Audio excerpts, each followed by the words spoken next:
Hello friends, welcome to your YouTube channel Mohit Kumar artist. बच्चों की गणित बुनियादियाँ छोटी के साथ इसमें आज हम पार्ट 3 करेंगे, जिसके अंदर हम नंबर्स को समझेंगे, संख्याएं को समझेंगे। संख्याएं क्या होती है, कितने प्रकार की होती है, उसको हम इसमें क्लियर करेंगे कॉन्सेप्ट। पार्ट 1 और पार्ट 2 में हमने क्लियर किया था, समझा था कि बेसिक रूल्स मैथ में जोड़ने या घटाने के क्या होते हैं, चर अचर राशियाँ कैसे क्या होती है, किस तरह चर राशि आपस में जुड़ती है, किस तरह घटती है, और धनात्मक या ऋणात्मक संख्या जो होती है वे किस तरह से आपस में जुड़ती है, किस तरह से घटती है, उससे कुछ हमने बेसिक रूल्स पढ़े थे, समझे थे। और दोस्तों वे सब चीज़ें बहुत अच्छे से समझनी है ज़रूर। और मेरा एक बात और दोस्तों, अपने सेल्फ नोट्स ज़रूर बनाने हैं, बहुत ही ज़्यादा ज़रूरी हैं। मैं अपने सेल्फ नोट्स जितने बनाए हैं वो दोस्तों वे भी आपके साथ शेयर करूंगा और उनको एक्सप्लेन भी करूंगा कैसे क्या है। उसके अलावा मैं आर्ट अग्रवाल नवीन मैथ है उसको भी क्लियर करूंगा। चलिए दोस्तों आगे बढ़ते हैं। संख्याएं, नंबर्स। जो दोस्तों नंबर्स होते हैं हमारे, क्या होते हैं दोस्तों, आप सभी को ऐसे तो पता होगा, लेकिन फिर भी मुझे बेसिक से लेकर चलना है ताकि मेरे जो कमज़ोर भाई बहन हैं, एवरेज हैं, वे भी अच्छे से उस मैथ के ऊपर पकड़ बना सकें। चलिए, नंबर्स क्या होते हैं। नंबर दोस्तों होते हैं संख्या, जो हम 1 2 3 4 5 6 जो पढ़ते हैं, अनंत तक पढ़ते चले जाते हैं, उनको ही नंबर्स कहते हैं, उनको ही संख्याएं कहते हैं। वे संख्याएं कई प्रकार की हो सकती हैं, जैसे कि 0 1 2 3 4, या पाई, या संख्याएं भिन्नों में भी हो सकती है 2/3। संख्याएं पॉइंटों में भी हो सकती है, 0.36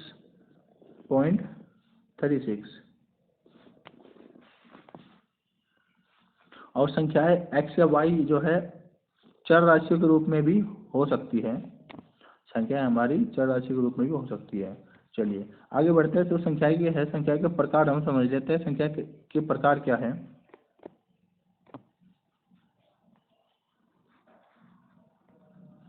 चलिए दोस्तों, संख्या के प्रकार हम क्लियर करते हैं। इसमें सबसे जो पहला नंबर है दोस्तों वो है नेचुरल नंबर। इसको हम प्राकृतिक नंबर भी कहते हैं या प्राकृत नंबर भी कह देते हैं। अर्थात वे संख्याएं जो 1 से शुरू होकर अनंत तक चली जाती है, 1 से शुरू होकर अनंत तक बढ़ती चली जाती है, उनको नेचुरल नंबर या प्राकृत संख्याएं कहते हैं। क्लियर हुआ दोस्तों। चलिए अगला नंबर है संख्याओं के प्रकार के अंदर हमारा नंबर 2। नंबर 2 में दोस्तों हमारी पूर्ण संख्या है। पूर्ण संख्या क्या होती है, अर्थात कोई 1 2 3 4 से लेकर अंत तक हम गए बढ़ते हुए, वे प्राकृत संख्याएं हो गई, लेकिन उसमें क्या अपूर्ण रहा, किस चीज़ की कमी रही, तो वो कमी है दोस्तों जीरो की। अर्थात अगर उसके अंदर जीरो भी ऐड हो गए संख्या के अंदर तो अब ये पूर्ण संख्या हो गई। इसलिए जीरो से शुरू होकर 1 2 3 4 5 6 इस तरह अनंत तक चले जाए बढ़ते हुए, तो इन संख्याओं को क्या कहते हैं, पूर्ण संख्याएं कहते हैं। चलिए अगले नंबर 3 हो गया दोस्तों हमारा सम संख्या। सम संख्या क्या होती है। सम संख्याएं वे संख्याएं होती है जो 2 से विभाजित हो जाती है, जो 2 से पूर्णतः विभाजित हो जाती है, या कह सकते हैं वे 2 की गुणज होती है। जो संख्या 2 की गुणज होती है, तो 2 के पहाड़े में जो जो संख्याएं आती है, 2 का पहाड़ा मात्र 20 तक नहीं होता, उससे आगे भी अनंत तक होता है। 22 24 26 28 30 32 ये सब 2 के गुणज होते हैं। तो इसलिए जो संख्या 2 से विभाजित हो जाए या 2 के गुणज होती है, वे संख्या सम संख्या कहलाती है। 2 4 6 8 10 ऐसे अनंत तक बढ़ते चले इसमें जा सकते हैं हम। नेक्स्ट आता है दोस्तों इसका जस्ट उल्टा, विषम संख्या। विषम संख्या क्या होती है। विषम संख्या वे होती है जो सम नहीं होती है, अर्थात जो 2 से विभाजित नहीं होती है, जो 2 से विभाजित नहीं होती है वे विषम संख्या कहलाती है।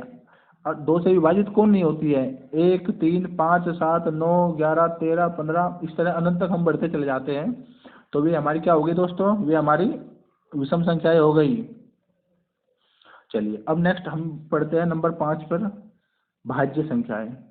भाज्य संख्याएं, भाज्य मतलब होता है दोस्तों कि जो भाजित हो जाए, विभाजित हो जाए या भाजित हो जाए, बात वही है। अर्थात ऐसी संख्याएं जो एक या अपने के अलावा किसी अन्य संख्या से भी विभाजित हो जाए, वे संख्या भाज्य संख्या कहलाती है। कंफ्यूज मत होना दोस्तों, सम संख्या और भाज्य संख्या में। सम संख्या सिर्फ वही है जो 2 से विभाजित होती है, लेकिन भाज्य संख्या वो है जो 2 के अलावा भी किसी और संख्या से भी विभाजित हो जाती है, एक और अपने अलावा। जैसे 2 4 6 8 9, 9 आ गया दोस्तों, देखिए इसमें बीच में 9। तो 9 एक ऐसी संख्या है जो सम संख्या नहीं है लेकिन भाज्य संख्या है। क्यों? क्योंकि 9 3 से हमारी विभाजित हो जाती है। तो 10 12 14 15, 15 भी दोस्तों ऐसी संख्या हो गई। इसके बाद 21 हो गई, 25 हो गई। तो इस तरह से जो जो संख्याएं अपने और एक संख्या के अलावा किसी अन्य संख्या से विभाजित हो जाती है वे भाज्य संख्याएं कहलाती है। नंबर 6 दोस्तों आ गया हमारा अभाज्य संख्या है। अभाज्य, भाज्य का जस्ट उल्टा होता है अभाज्य, अर्थात जो एक अथवा अपने के अलावा किसी अन्य संख्या से कभी ना कटे, किसी अन्य संख्या से कभी विभाजित ना हो, ऐसी संख्याओं को हम अभाज्य संख्या कहते हैं। जैसे 2 3 5 7 11 13 17 19 23 29 31 37 41 43 47, इस तरह से दोस्तों आगे बढ़ते जाओ, अर्थात जो एक से और अपने आप को छोड़कर किसी अन्य संख्या से कभी ना कटे वे अभाज्य संख्याएं कहलाती है। और इसके लिए दोस्तों मैं आपको यहाँ पे नोट करके आप जरूर लिख लेना कि 1 से लेकर 50 तक, 1 से लेकर 50 तक हमारी कितनी अभाज्य संख्या होती है? 15 अभाज्य संख्या होती है।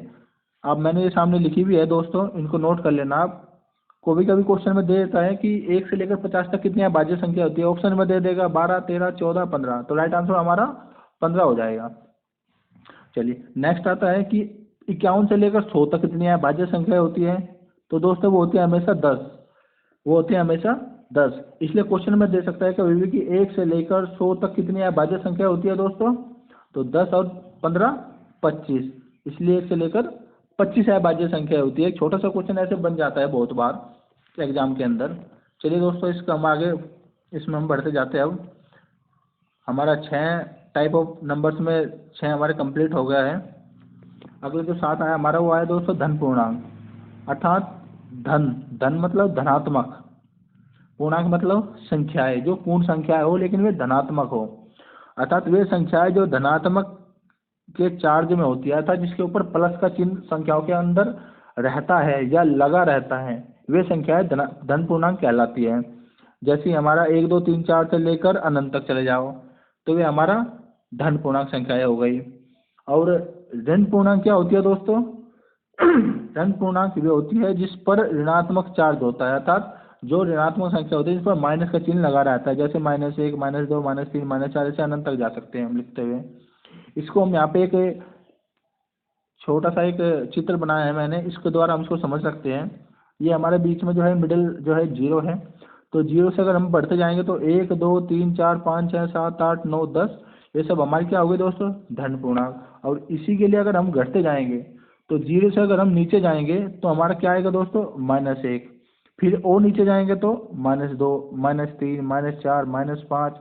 आपने देखा होगा आपका जो क्रेडिट कार्ड होता है वो भी बैलेंस माइनस में चला जाता है। आपके पास अगर 100 रुपये थे और जब बाई चांस आपने अगर 200 की शॉपिंग कर ली तो उसके अंदर पैसे -100 रुपये हो जाएंगे, -100 रुपये हो जाएंगे। क्यों? क्योंकि वो 200 से लेकर माइनस की तरफ चला गया। ओके, नेक्स्ट दोस्तों हमारा जो है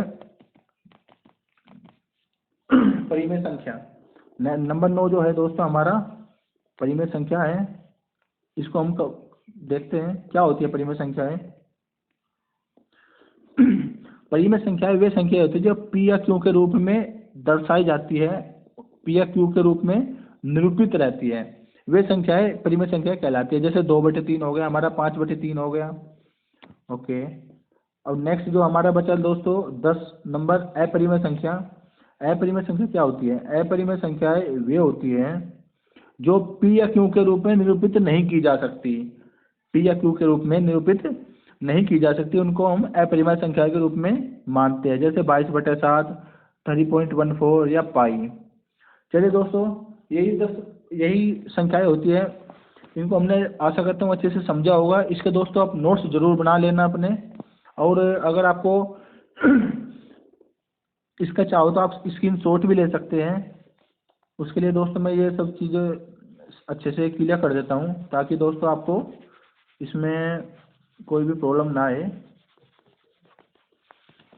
इसका दोस्तों आप स्क्रीनशॉट भी लो और अपने दोस्तों नोट्स जो बनाना। मेरी आपसे दोबारा वही बात है कि दोस्तों जब तक हम अपने हाथ से बने हुए खुद की अपनी किताबें नहीं बनाएंगे, किताबें मतलब अपने नोट्स नहीं बनाएंगे, तब तक हम उन चीज़ों पर अच्छी पकड़ नहीं बना सकते। आप चाहे किसका कितना भी कॉपी कर लो, लेकिन जब तक आप खुद उन चीज़ों को अपने हाथ से नहीं लिखोगे, तब तक आपको उसके अंदर एक बेहतर पकड़ नहीं बना पाओगे। चलिए दोस्तों, आशा करता हूँ आज आपकी क्लास आपको पसंद आई होगी। ये जो क्लास है दोस्तों, विशेष रूप से हमारे कमज़ोर छात्र है, उस छात्र उनके लिए है। इसके अंदर मुझे बेसिक से लेकर और शॉर्ट ट्रिक तक सब कुछ कवर करके चलना है। सबसे इम्पोर्टेंट है दोस्तों हमारा बेसिक। अगर हमारा बेसिक बिल्कुल सही है, बेसिक को हमने अच्छे से पकड़ कर रखा हुआ है, तो शॉर्ट ट्रिक भी हमारे लिए बनाना या समझना या याद रखना बिल्कुल भी मुश्किल नहीं है। अगर हमारा बेसिक अच्छे से कंप्लीट है, अगर हमारा कॉन्सेप्ट क्लियर है, तो हम बेसिक के साथ साथ में शॉर्ट ट्रिक्स को भी अच्छे से फॉलो कर सकते हैं, अच्छे से उसको अप्लाई कर सकते हैं। चलिए दोस्तों, आशा करता हूँ आप लोगों को जो है जो बहुत अच्छे से समझ में आया होगा। दोस्तों, ज़िंदगी में कभी हार मत मानो। क्या पता आपकी अगली कोशिश ही आपको कामयाबी पर ले जाए। बहुत से लड़के आगे तैयारी करते हैं, उसके बाद हार मान जाते हैं कि मुझे टारगेट मेरा अचीव नहीं हुआ, मेरा रिजल्ट फेल हो गया, मैथ में नंबर नहीं आया। कोई बात नहीं दोस्तों, अब नहीं आया अगली बार आएगा, क्योंकि हमें हार नहीं माननी है। इसी उम्मीद, इसी आशा, इसी संकल्प के साथ मैं इस वीडियो को ख़त्म करता हूँ। दोस्तों, इस चैनल को जरूर सब्सक्राइब करना और मेरी बेस्ट वीडियो पाने के लिए, इस चैनल से जुड़ने के लिए घंटी के बटन को भी जरूर प्रेस करना। Thank you so much. और इसके अलावा दोस्तों, इन वीडियो को अपने दोस्तों के साथ भी ज़रूर शेयर करना, जैसे मैं आप सभी के साथ शेयर कर रहा हूँ, ताकि वे भी कंप्यूटर मैथ को, उनके बेसिक को, कॉन्सेप्ट को और शॉर्ट ट्रिक्स को अच्छे से समझ सके, सीख सके। और चलिए दोस्तों, थैंक यू सो मच।